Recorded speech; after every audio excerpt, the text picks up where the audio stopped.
জুলাই গণ অভ্যুত্থানের প্রথম বার্ষিকী উপলক্ষে আজ বিকেলে বাংলাদেশ বেতার কুমিল্লা কেন্দ্রের সভাকক্ষে আলোচনা সভা ও দোয়া মাহফিল অনুষ্ঠিত হয়।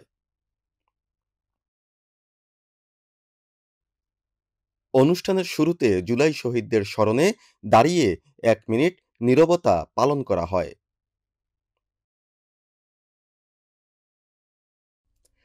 কেন্দ্রের উপ আঞ্চলিক প্রকৌশলী মোহাম্মদ জাকির হোসেনের সঞ্চালনায় কেন্দ্রের কর্মকর্তা কর্মচারী ও শিল্পীরা বিভিন্ন বক্তব্য রাখেন।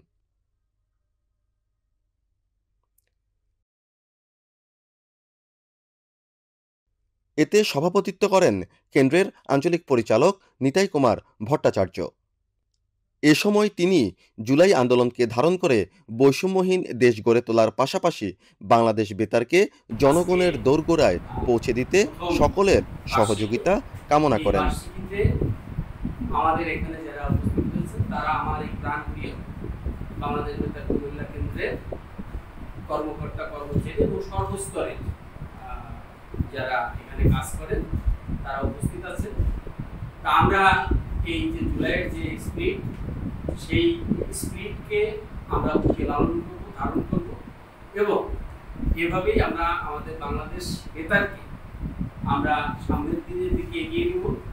এই প্রত্যয় আমাদের থাকবে এবং আলোচনা শেষে জুলাই শহীদদের স্মরণে দোয়া অনুষ্ঠিত হয়। فسبح بحمد ربك واستغفر. اللهم اغفر لنا فإنك خير الراشدين. اللهم اغفر لنا فإنك خير الراحمين. يا قاضي الحاجات وسلام على المرسلين والحمد لله رب العالمين. واجعل آخر كلمتنا عند الموت لا إله إلا الله.